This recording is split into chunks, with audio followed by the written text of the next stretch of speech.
करते हैं नया लेक्चर। बेटा मुझे ना 3 और चैप्टर की बात करनी है अभी आईडी में, ठीक है ना जी। एक एक करके करेंगे। पहले एम्प्लॉयमेंट अनएम्प्लॉयमेंट करते हैं, फिर रूरल डेवलपमेंट, फिर एनवायरमेंट एंड सस्टेनेबल डेवलपमेंट। तीनों बेटा करंट चैलेंजेस हैं जो इंडियन इकोनॉमी करंट में फेस कर रही है। ये पहले एम्प्लॉयमेंट अनएम्प्लॉयमेंट की बात कर रहे हैं, स्टार्ट। ठीक है बेटा, मेरा अंदाजा ये है 4 लेक्चर ईच लगने चाहिए, ठीक है ना। मतलब 12-13 लेक्चर लग जाएंगे और ये सब खत्म हो जाएगा टॉपिक। चलो खैर श्री गणेश करते हैं। बेटा इंट्रोडक्शन पढ़ना शुरू करना आप फटाफट से।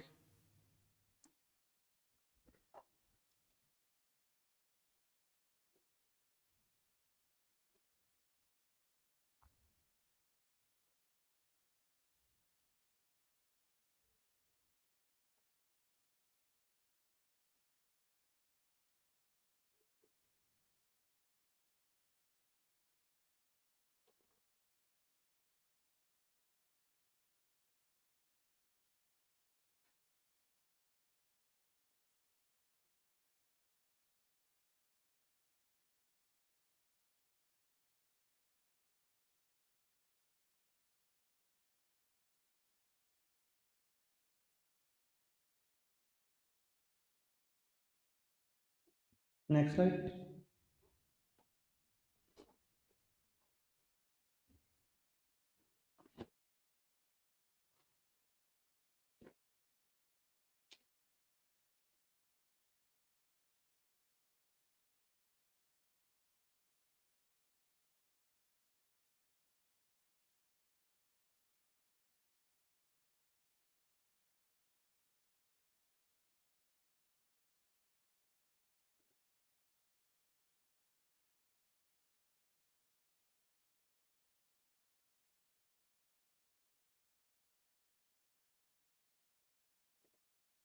अब डन।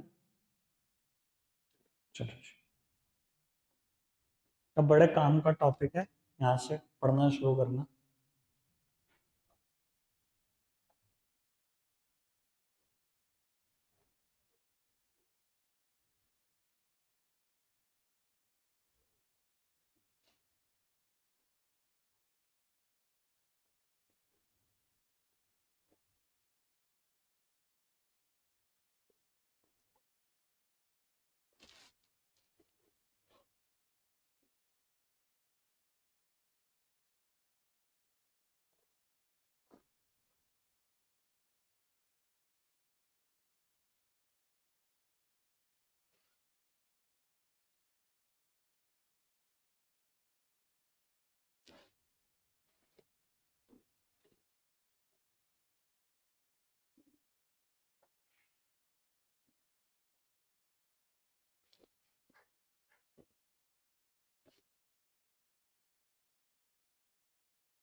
लास्ट तक डन।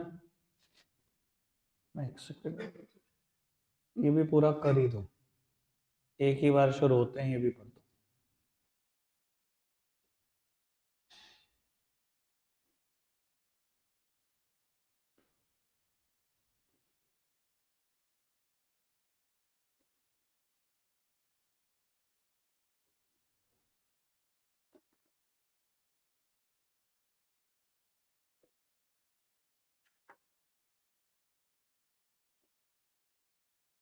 इतना डन है।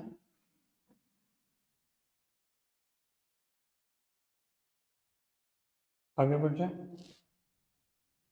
एक मिनट देख लूं, वरना मैं शुरू करता हूँ समझाना। अभी मैंने दोबारा पढ़वाऊंगा, एक बार इसको रोक देते हैं, ठीक है जी। और एक बार बिल्कुल टोटल, ठीक है जी। एक बार बिल्कुल रोक दो, यहाँ से पढ़ना दोबारा शुरू करेंगे। मेरी तरफ देखना। पहले बेटा अनएम्प्लॉयमेंट की बात करते हैं। अनएम्प्लॉयमेंट क्या होती है? क्या होती है unemployment? When a person is able to work, willing to work at existing wage rate, but does not get work. बेटा इंसान, मैं आपको बताता हूँ बहुत सारी दुनिया को क्या लगता है और बहुत सारी दुनिया क्या बोलती है, ऐसा बोल देती है इंडिया में 140 करोड़ लोग हैं, इसमें से इतने अनएम्प्लॉयड है। बेटा अनएम्प्लॉयमेंट पहली बात तो टोटल पॉपुलेशन से निकलती नहीं, आपके कंसेप्ट ही क्लियर नहीं है। अनएम्प्लॉयमेंट में पहले वो लोग बाहर निकालते जो एबल टू वर्क नहीं है। मतलब क्या, कौन होते हैं एबल टू वर्क नहीं है? जो बेटा 18 से बिलो है, माइनर है, वो एबल टू वर्क नहीं है। ऐसे ही 60 से ऊपर जो रिटायर्ड लोग हैं वो एबल टू वर्क नहीं है। ठीक है जी। तो आपको क्या करना है, पहले तो वो लोगों को बाहर निकाल दो। अगर मैं कहूँ इंडिया में ऐसे 35 करोड़ लोग हैं, तो वो बाहर हो गए। बचे कितने, 105 करोड़। उसमें से भी 20 करोड़ लोग ऐसे हैं जो विलिंग टू वर्क नहीं है, जिनको काम मिल रहा है, काम करना नहीं चाहते, हम तो आराम से बैठना चाहते हैं। भैया बैठो आराम से, इनको भी बाहर निकाल दो। ठीक है जी। जब आप नॉट एबल टू वर्क लोगों को बाहर निकाल देते हो, नॉट विलिंग टू वर्क लोगों को बाहर निकाल देते हो, तब कैलकुलेट होती है अनएम्प्लॉयमेंट। क्लियर है बात, समझ में आई? वर्कर कौन है, उसके बाद मुद्दा ही उठता है, आपने पढ़ा अभी कौन है वर्कर? वर्कर वो नहीं है बेटा जो किसी के अंडर नौकरी कर रहा है। इकोनॉमिक्स में वर्कर उसको नहीं कहा गया, वर्कर उसको क्या कहा गया, who is engaged in any productive activity और who is contributing to any value addition और who is contributing in the national income. Worker कोई भी इंडिविजुअल हो सकता है, कोई भी इंडिविजुअल जो किसी भी प्रोडक्टिव एक्टिविटी में एंगेज है, किसी भी वैल्यू एडिशन की एक्टिविटी में एंगेज है, कभी भी किसी भी तरीके से नेशनल इनकम में कंट्रीब्यूट कर रहा है, वो वर्कर है। ठीक है ना जी। उसके बाद दो तरीके की वर्कर की कैटेगरी है, वो भी हम पढ़ना शुरू करेंगे, वो फर्दर और भी कैटेगरीज में डिवाइडेड है, वो भी देखते हैं। पढ़ना शुरू करना बेटा, self employed and hired worker.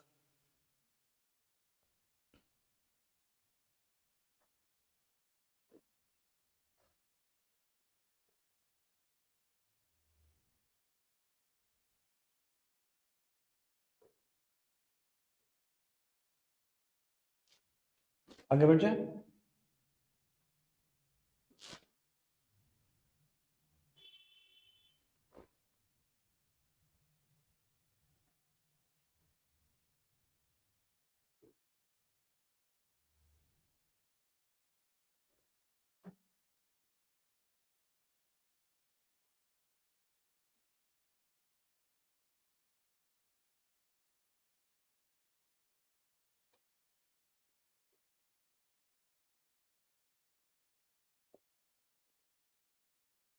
Self employed तक डन।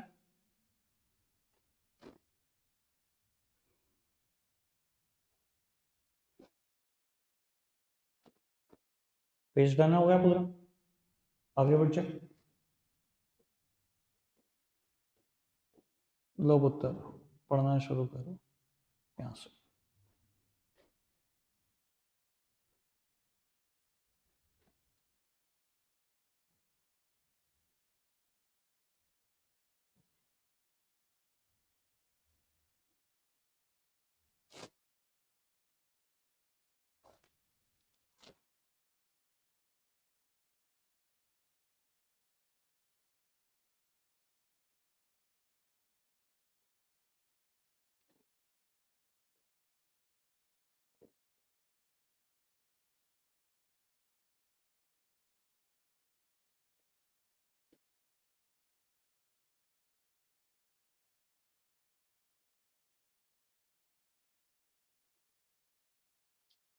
डन है, आगे बढ़ जाए।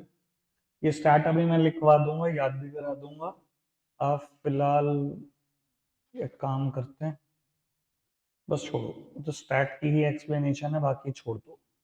बेटा वर्कर को ना फर्दर दो पार्ट में क्लासिफाई करेंगे, सुन लो। अभी इनकी तरीके तीन पार्ट में, पहले दो पार्ट में क्लासिफाई करते हैं। एक तो बेटा सेल्फ एम्प्लॉयड, दूसरा हायर्ड वर्कर। क्या है self employed worker? These are those worker who are engage in their own business and profession, है ना? यही है ना सेल्फ एम्प्लॉयड, जो अपने और बिजनेस और प्रोफेशन में लगे हुए हैं और बेटा प्रॉफिट अर्न करते हैं। बेटा हायर्ड वर्कर क्या होता है?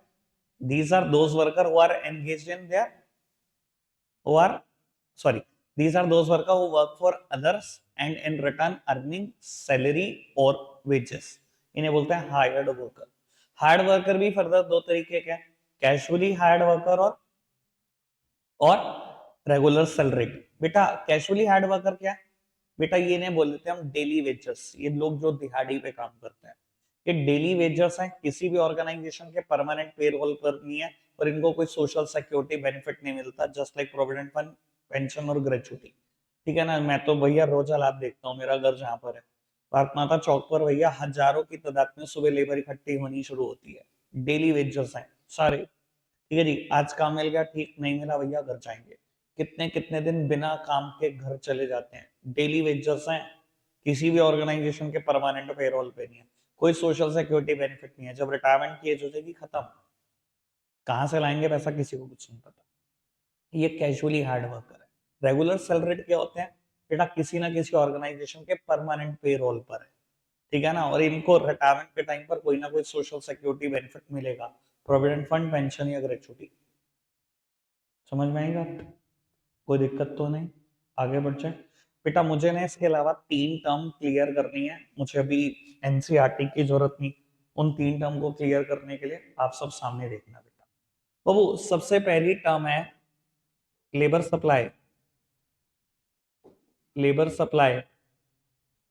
Second term is labour force. और थर्ड टर्म है बेटा वर्क फोर्स। इन तीनों में जमीन और आसमान का अंतर है बेटा। तो वो पहले बात कर लेते हैं, लेट्स सपोज की वर्क फोर्स की बात कर लेते हैं। क्या होती है बेटा वर्क फोर्स? तो वो वर्क फोर्स का मतलब होता है सिर्फ उन पर्संस को, सिर्फ इन इंडिविजुअल्स को काउंट करना जिनके पास एक्चुअली में जॉब है। ठीक है जी, उन्हें हम बोलते हैं वर्क फोर्स। ठीक है ना। These are those worker who are actually engage in any productive activity, उन्हें बोलते हैं हम वर्क फोर्स। और ये नंबर ऑफ पर्सन बेसिस पे कैलकुलेट होते हैं। यानी कि इसमें बेटा वो लोग नहीं आते जो विलिंग टू वर्क है, वो आर एक्चुअली वर्किंग, बस वो आने वाले। ठीक है जी। बेटा क्या होता है लेबर फोर्स में? लेबर फोर्स में बेटा आप दोनों को अकाउंट करते हो, दोनों को अकाउंट फॉर करते हो, चाहे एक्चुअली वर्किंग है चाहे विलिंग टू वर्क है, इन दोनों को इंक्लूड करते हैं। और ये भी नंबर ऑफ पर्सन बेसिस पे मेजर किए जाते हैं। ठीक है जी। मैं अगर आपको ये बात समझाने की कोशिश करूं, मान लो 10 लोग हैं।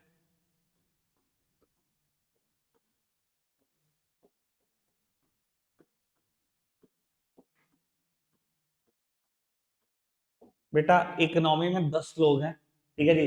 लेट सपोज कि हम बात कर लेते हैं, ये 3 लोग ना या तो एबल टू वर्क नहीं है या विलिंग टू वर्क नहीं है। ठीक है जी। या तो एबल टू वर्क नहीं है या विलिंग टू वर्क नहीं है। मैं मान लेता हूँ ये बिलो 18 है, तो एबल टू वर्क नहीं है ये। ठीक है जी। इन 5 लोगों के पास एक्चुअली में काम है। बेटा जिनके पास एक्चुअली में काम होता है क्या बोलते हैं इनको? वर्कफोर्स। क्या बोलते हैं? वर्कफोर्स। फटाफट से बताओ यार। इन्हें हम बोलते हैं वर्कफोर्स। और बेटा इनके पास काम तो नहीं है पर ये विलिंग टू वर्क है, काम करने की नीयत रखते हैं। तो ये जो 7 लोग हुए, इन्हें हम क्या बोलेंगे बेटा? Labour force. कोई दिक्कत कोई परेशानी तो नहीं? वर्क फोर्स का मतलब समझ में आता है, लेबर फोर्स का मतलब समझ में आता है। अच्छा एक बात बताओ, मैंने अभी ये जो 2 बातें करी, अगर मैं कहूं इनसे मैं कुछ फॉर्मूलाज डिराइव करने हैं, कर दोगे डिराइव? मतलब न्यूमेरिकल नहीं, वैसे ही फॉर्मूला। अगर मैं कहूँ आपको अनएम्प्लॉयमेंट कैसे बनती है, तो अनएम्प्लॉयमेंट कैसे बनती है बेटा? क्या होती है अनएम्प्लॉयमेंट? यहाँ से ही न्यूमेरिकल फॉर्म में अनएम्प्लॉयमेंट बता दो कि कैसे बनेगी। क्या है? Labour force minus work force. ठीक है ना जी। Labour force minus work force ही अनएम्प्लॉयमेंट है। अब खुद सोच लो, मेरे एग्जांपल के हिसाब से सोच लो बेटा। अगर मैं लेबर फोर्स ले रहा हूं 7 लोग, मैं वर्क फोर्स ले रहा हूँ 5 लोग, 2 ही तो लोग अनएम्प्लॉयड है सच मायने में। ये 3 अनएम्प्लॉयमेंट में काउंट होंगे? फटाफट से बताओ, मैंने शुरुआत ही ऐसे की थी। ये 3 लोग अनएम्प्लॉयमेंट में काउंट होंगे? टोटल पॉपुलेशन से अनएम्प्लॉयमेंट नहीं देखी जाती, 3 को तो बिल्कुल इग्नोर कर दो। बचे हुए लोगों से तो अनएम्प्लॉयमेंट देखी जाएगी। बचे हुए 7 लोग हैं, उसमें से 5 के पास एक्चुअली में काम है, 2 के पास ही तो काम नहीं है। ये 2 ही लोग ही तो अनएम्प्लॉयड है। और labour force minus work force भी वही डिफरेंस आता है। समझ में आती है बात? अच्छा अगर मैं ये कहूं कि आपको अनएम्प्लॉयमेंट रेट निकालना है, मतलब अनएम्प्लॉयमेंट निकालनी है वो भी इन परसेंटेज, तो बेस क्या होगा बेटा? Base would be labour force. मैं अभी भी क्लियर कर चुका हूं, 2-3 बार बोल चुका हूं, टोटल पॉपुलेशन में से अनएम्प्लॉयमेंट कभी नहीं निकलती बेटा। आप ये कहोगे आउट ऑफ 7 2 लोग अनएम्प्लॉयड है मेरे एग्जांपल के हिसाब से, यही तो कहोगे, क्लियर है जी बात। लेकिन अगर मैं आपसे उल्टी बात करूं, मैं आपसे कहूं पार्टिसिपेशन रेट क्या है, क्या होता है पार्टिसिपेशन रेट? पार्टिसिपेशन रेट का मतलब पता है? एक्चुअली में जितने भी लोगों के पास काम होता है, एक्चुअली में जो लोग किसी ना किसी प्रोडक्टिव एक्टिविटी में लगे होते हैं, उन्हें बोलते हैं पार्टिसिपेशन रेट। ठीक है जी। बेटा पार्टिसिपेशन रेट हमेशा टोटल पॉपुलेशन में से निकलता है। कितने लोग काम कर रहे हैं मेरे एग्जांपल में? एक्चुअली में 5, यानी कि workforce upon total population multiplied by 100। Unemployment निकालनी हो तो टोटल पॉपुलेशन से नहीं निकलेगी, पार्टिसिपेशन रेट निकालना हो तो वो टोटल पॉपुलेशन से ही निकलेगा। क्लियर है जी बात?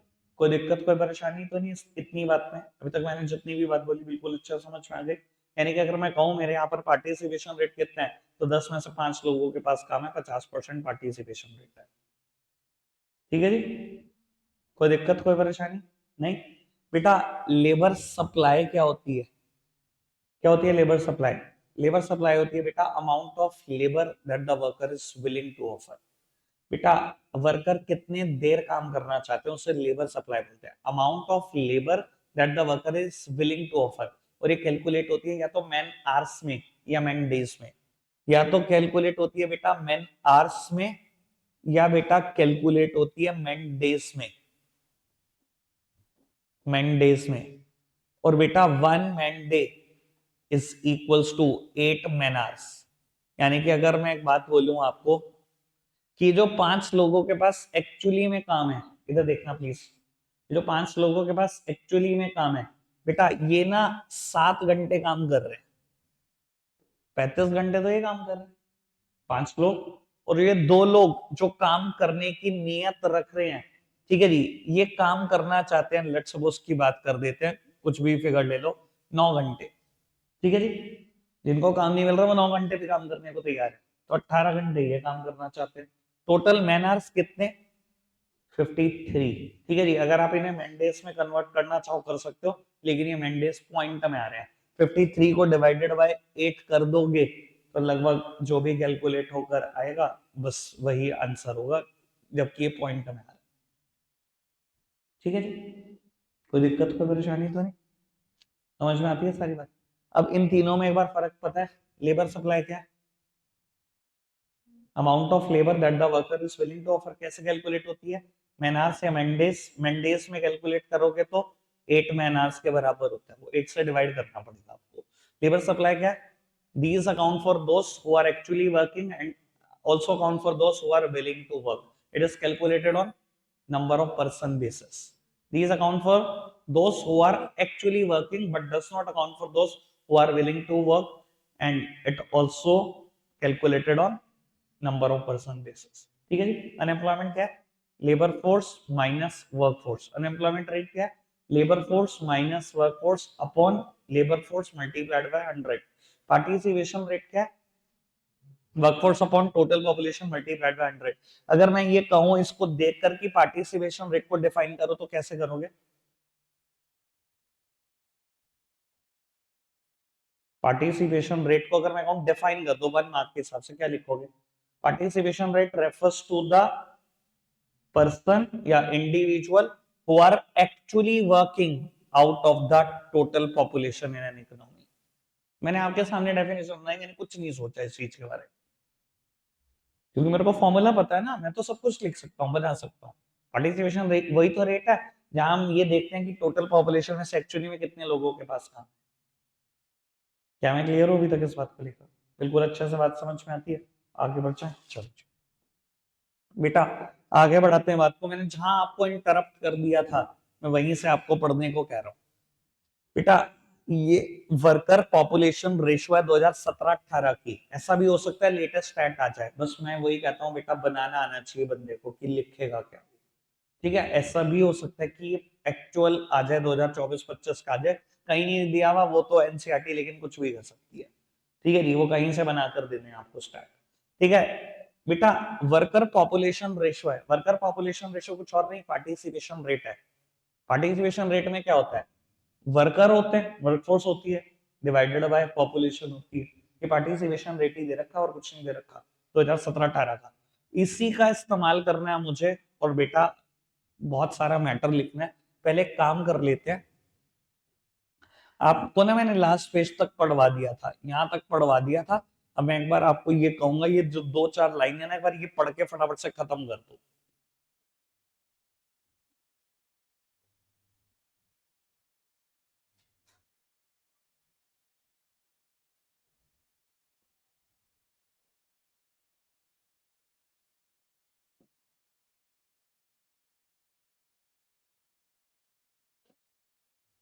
मैं आपको कहूंगा यहाँ से 3 बातें रट लेना।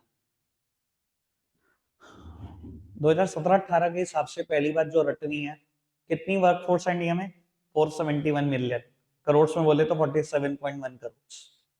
Out of which 77% comprises of main, 23% comprises of women. ठीक है जी। उसके बाद भी एक स्टैट और आया, 1/4 ऑफ द रूरल, सॉरी एक सेकंड में एक बार देख लेता हूँ, हाँ यहीं पर आया।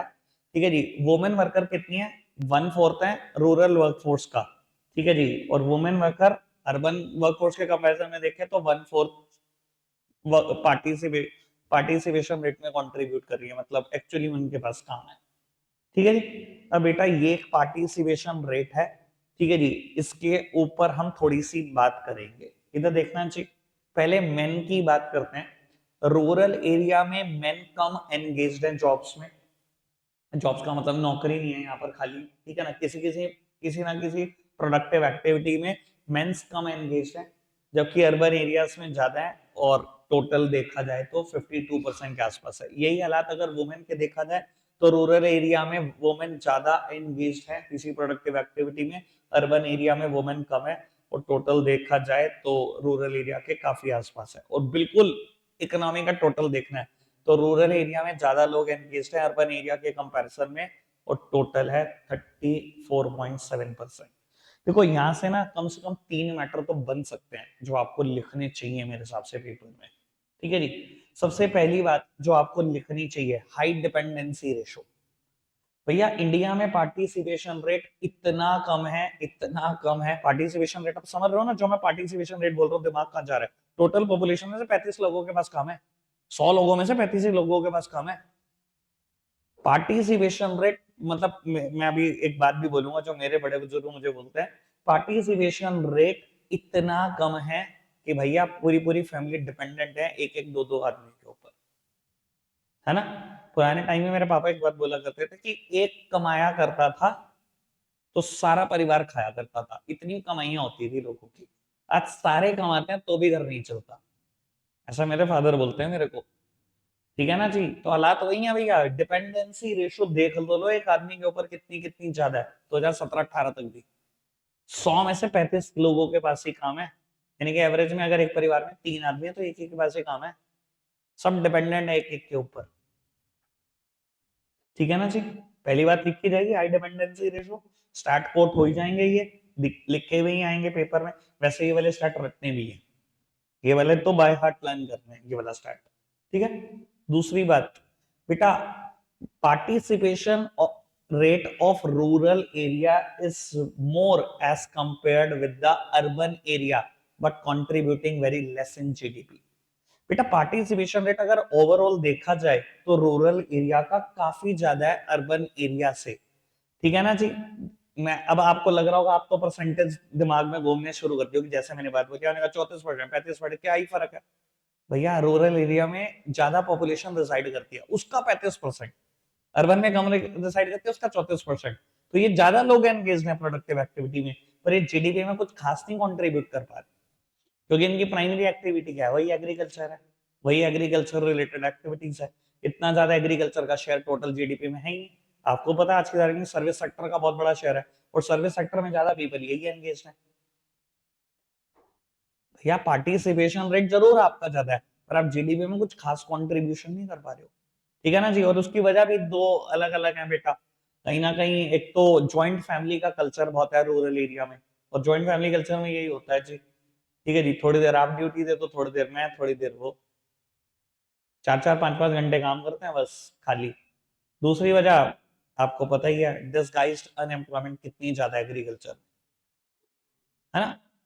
मैं हमेशा इस चीज को समझाने के लिए एक बात बोलता हूँ, एक किसान है, ठीक है जी, बहुत मेहनत करता है, अपने जमाने से मेहनत करता है, 16 घंटे 17 घंटे खेतों में काम करता है, क्योंकि जमीन है बहुत ज्यादा, अकेला मेहनत कर रहा है। उसके 2 बेटे हुए, बड़े हो गए, ठीक है जी, वो धीरे धीरे बुजुर्ग होने लगा, उसने ड्यूटी बंटवा दी, उसने कहा जी 6-6 घंटे तुम दोनों काम करेंगे, 6 घंटे मैं करूंगा। चलो जी, ऐसा होने लगा, ठीक है जी। उनके भी 2-2 बच्चे हुए, वो भी लड़के लड़के हुए, उन्होंने भी काम करना शुरू करा। उसने रिटायरमेंट ले ली, सबने 3-3 घंटे काम करना शुरू कर दिया। अब यार प्रॉब्लम पता है क्या है, एक आदमी जिस काम को 18 घंटे अकेला संभालता था, आप 6 जने उसको 3-3 घंटे कर रहे हो। मतलब आप तो अपनी क्षमता का तो कुछ भी काम नहीं कर रहे हो भाई। 10 घंटे 9 घंटे मुझे लगता है हर कोई काम कर सकता है, इतनी तो एफिशिएंसी सबकी होती है। आप काम कितना कर रहे हो, 3 घंटे, मुझे मौज मस्ती काट रहे हो। तो ज्वाइंट फैमिली कल्चर में बड़ी तगड़ी परेशानी हो जाती है कि दिखने में तो सब आप पार्टिसिपेशन रेट में इंक्लूड हो गए, सबको पता लगा कि ये काम करता है, एक्चुअल वर्कफोर्स है, पार्टिसिपेशन रेट पे तो काउंट हो गए, जीडीपी में कंट्रीब्यूशन कितना, कुछ बढ़ा, कुछ भी नहीं बढ़ा। जितना वो अकेला आदमी आउटपुट निकालता था, उतना अब आप 6 लोग मिलकर आउटपुट निकाल रहे हो, कुछ नहीं बढ़ा। और डिसगाइज अनएम्प्लॉयमेंट, पता ही है सबको क्या होता है, ठीक है ना जी। डिसगाइज अनएम्प्लॉयमेंट भी बहुत बड़ी समस्या है। तो पार्टिसिपेशन रेट दिखता बड़ा ज्यादा रूरल एरिया का, जीडीपी में कंट्रीब्यूशन उतना नहीं निकलता। 2 बातें क्लियर है, हाई पार्टिसिपेशन रेट की, हम हाई डिपेंडेंसी रेशो की बात करी हमने, फिर हमने बात करी रूरल एरिया का पार्टिसिपेशन रेट ज्यादा है अर्बन एरिया से, पर जीडीपी में कंट्रीब्यूट उतना नहीं करते। वो कारण भी मैंने बता दिया, ज्वाइंट फैमिली सिस्टम और डिसगाइज अनएम्प्लॉयमेंट वाला कारण। तीसरी बात, बेटा रूरल एरिया में वुमेन पार्टिसिपेशन रेट भी ज्यादा है और अर्बन एरिया में काफी कम। क्यों, ऐसा क्यों, ऐसा क्या कारण है? बेटा पॉवर्टी बहुत ज्यादा है रूरल एरिया में, और पॉवर्टी की वजह से ही ना बेटा वुमेन्स बहुत जल्दी एजुकेशन को छोड़ देती हैं, and they seeks and they seeks employment. उन्हें भैया कुछ ना कुछ काम करना है, ठीक है जी। चाहे बेटा एनिमल हस्बेंड्री, घर में ही 2-4 एनिमल हमने पाल रखे हैं, बफलोस, काउज है, सुबह सुबह उनका दूध निकालना हो, चाहे फार्मलैंड में काम करना हो, ठीक है जी, बस वो काम करना शुरू कर देती हैं, एजुकेशन छोड़ देती हैं, क्योंकि इतनी पॉवर्टी इतनी गरीबी है कि हद है बस, ठीक है ना जी। आगे बढ़ सकते हैं, समझ में आती है जी इतनी बात। मैंने अब 3 बातें आपसे डिस्कस करूंगा छोटी छोटी, और फिर बैच को हम देखते हैं, कोड भी नाम देंगे, अभी वो एनसीईआरटी से नहीं पढ़ाऊंगा। एक टर्म आएगी बेटा इस चैप्टर में आपके पास, जॉबलेस ग्रोथ। एक टर्म आती है जॉबलेस ग्रोथ, याद है कुछ? ग्रोथ तो है पर जॉबलेस है, मतलब it refers to the situation when GDP grows faster than the rate of employment. बेटा जीडीपी तो बढ़ता चला जा रहा है, हर साल इंडिया का जीडीपी बढ़ रहा है, और हम नया से नया रिकॉर्ड कायम कर रहे हैं कि एक्चुअली में इतनी जॉब बढ़ रही है। इंडिया सच में उस सिचुएशन की तरफ, उस खाई में जा रहा है बेटा, जहां हम जॉब क्रिएट नहीं कर पा रहे और जीडीपी भागी जा रहा है। इस सिचुएशन को बोलते हैं इकोनॉमिक्स की भाषा में जॉबलेस ग्रोथ। क्लियर है बात? दूसरी बात आती है कैजुअलाइजेशन। अभी मैंने कैजुअली हार्ड वर्कर पढ़ा था ना, उससे रिलेटेड टर्म है कैजुअलाइजेशन, ये भी इंडिया की प्रॉब्लम है। तीसरी बात करूंगा इनफॉर्मलाइजेशन, वो भी इंडिया की प्रॉब्लम है। क्या होता है casualisation? When a casually hired worker finds more job out of the total job in the economy। बेटा कैजुअली हायर्ड वर्कर जब इकोनॉमी में बढ़ने लगे ना, रेगुलर सैलरीड गिरने लगे, तो समझ लेना उस सिचुएशन को कैजुअलाइजेशन बोलते हैं। इंडिया कहलाती है अच्छी सिचुएशन होती है कैजुअलाइजेशन, कि आप डेली वेजर हो, 60 के बाद कोई नहीं है आपके पास अर्निंग्स, और सेविंग इतनी कर नहीं पाओगे। डेली वेजर हो, 600 रुपए दिहाड़ी, 700 रुपए दिहाड़ी है, इतना ही घर का खर्चा है, सेविंग्स जीरो है। जिस दिन काम नहीं मिलता उस दिन परेशानी, 60 के बाद तो परेशानी परेशानी, जब काम होगा नहीं। बहुत खराब सिचुएशन में इंडिया इस पे, ठीक है ना जी। तीसरी बात इनफॉर्मलाइजेशन। क्या होता है informalisation? when people find more job in the informal sector of the economy than the formal sector of the economy। Informal sector को ही हम कुछ लोग बेटा इसको अनऑर्गेनाइज सेक्टर भी बोलते हैं इकोनॉमी का, और फॉर्मल सेक्टर मतलब ऑर्गेनाइज सेक्टर। बेटा फॉर्मल सेक्टर कोई भी प्राइवेट सेक्टर हो सकता है या पब्लिक सेक्टर हो सकता है, बस उसमें 10 से ज्यादा लोग काम करते हो तो उसे फॉर्मल सेक्टर बोलते हैं। इनफॉर्मल सेक्टर क्या है, जहां 10 से कम लोग काम करते हैं। और बेटा इंडिया में तो इनफॉर्मलाइजेशन का ही कल्चर है, बहुत सारे फार्म्स ऐसे होंगे, बहुत सारी फैक्ट्रीज ऐसी होंगी, बहुत सारे स्कूल ऐसे होंगे जहाँ बिलो 10 लोग काम कर रहे होंगे। अब जहाँ बिलो 10 लोग काम करते हैं ना, वहाँ बड़ी सारी परेशानियां हैं। कोई लेबर लॉ का बेनिफिट नहीं मिलता, कोई लेबर यूनियन ट्रेड यूनियन नहीं बना सकते, ठीक है जी, कोई सोशल सिक्योरिटी बेनिफिट नहीं मिलता। तो भैया, अगर 10 से ज्यादा लेबर लॉ का फायदा ले सकते हो, आपको जॉब से नहीं निकाला जा सकता। रिट्रेंचमेंट कंपनसेशन देनी पड़ेगी जॉब से निकालने के लिए, बहुत कुछ है लेबर के फेवर में। लेकिन बिलो 10 हो, कुछ नहीं आपके फेवर में, आप इनफॉर्मल सेक्टर। क्लियर है बात? रखते हैं आज के लिए इतना ही है प्यारे बच्चों।